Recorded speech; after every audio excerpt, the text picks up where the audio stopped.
11.1 का question number 5। त्रिज्याखंड 21 centimetre वाले एक चाप केंद्र पर 60 डिग्री का कोण अंतरित करता है तो ज्ञात करना। पहला निकालना अपन को चाप की लंबाई, दूसरा निकालना चाप द्वारा बनाए गए त्रिज्याखंड का क्षेत्रफल और तीसरा अपने पास वृत्तखंड का क्षेत्रफल। पहले एक बात करो, त्रिज्या कितनी दे रखी, 21 सेंटीमीटर, मतलब इसकी जो त्रिज्या बनेगी यहाँ केंद्र से वो बनेगी 21 सेंटीमीटर की। ठीक है, अब कितने केंद्र पे यहाँ पे जो 21 त्रिज्या के बीच में जो थीटा का मान है वो कितने डिग्री का, 60 डिग्री। तो यहाँ पे कितना डिग्री आ गया, 60 डिग्री। अब अपन को बताना है, पहले निकालना है चाप की लंबाई।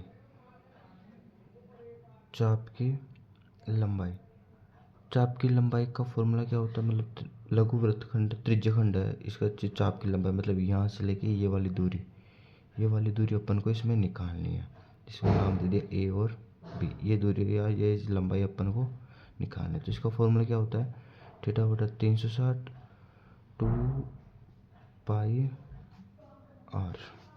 थीटा का मान कितने डिग्री का है इसमें, 60 डिग्री। 360 22/7, त्रिज्या कितनी अपने पास 21। 7 की टेबल से कितनी बार, 3 बार। 0 से 0, 6 की टेबल से कितनी बार, 6 बार। 3 की टेबल से 2 बार और 2 से 2 कटे, कितना आ गया 22 सेंटीमीटर। ये इसका आंसर, चाप की लंबाई का ये आंसर। दूसरा क्या निकालना, चाप द्वारा बनाए गए त्रिज्याखंड का क्षेत्रफल। चाप द्वारा बनाए गए त्रिज्याखंड मतलब दो त्रिज्याओं के बीच का जो क्षेत्रफल है, ये वाला क्षेत्रफल, ये अपन को निकालना है इसके दूसरी क्वेश्चन में। तो दूसरा क्वेश्चन क्या है अपने पास, त्रिज्याखंड का क्षेत्रफल। तो त्रिज्याखंड का क्षेत्रफल मतलब लघु त्रिज्याखंड का क्षेत्रफल। तो लघु त्रिज्याखंड का क्षेत्रफल का फॉर्मूला क्या होता है, थीटा बटे 360 पाई आर स्क्वायर। अब थीटा का मान वही 60 डिग्री बटे में 360, पाई का मान 22/7 और त्रिज्या वही 21 गुणा 21। अब 0 से 0, 6 की टेबल से कितनी बार, 6 बार।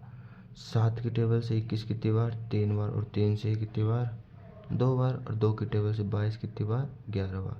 मतलब 11 गुणा 21। इन दोनों का अगर अपन मल्टीप्लाई करें, इन दोनों को मल्टीप्लाई करने पे कितना आया, 231 सेंटीमीटर स्क्वायर। ये इसका आंसर हो गया। आ गया तीसरा क्या निकालना है, वृत्तखंड का क्षेत्रफल। वृत्तखंड का क्षेत्रफल का फॉर्मूला क्या होता है अपने पास, तीसरा क्वेश्चन है इसका, वृत्तखंड का क्षेत्रफल क्या फॉर्मूला होता है, त्रिज्याखंड का क्षेत्रफल, त्रिज्याखंड का क्षेत्रफल माइनस त्रिभुज का क्षेत्रफल। और देखो त्रिज्याखंड का क्षेत्रफल का फॉर्मूला क्या होता है, मतलब त्रिज्याखंड जो अपने पास आया है ये वाला, वो कितना आया 231। तो यहाँ पे लिख दिया अपने 231 माइनस त्रिभुज का क्षेत्रफल। अब त्रिभुज कौन सा है, इसमें कितने डिग्री का है, 60 डिग्री का, मतलब इसमें जो त्रिभुज बन रहा है वो समबाहु त्रिभुज है। तो समबाहु त्रिभुज का क्षेत्रफल का फॉर्मूला होता है अपने पास √3/2 और भुजा स्क्वायर। ठीक है, अब 231 माइनस √3/2 और भुजा अपने पास कितनी दे रखी है इसकी 21, तो 21 गुणा 21। ठीक है,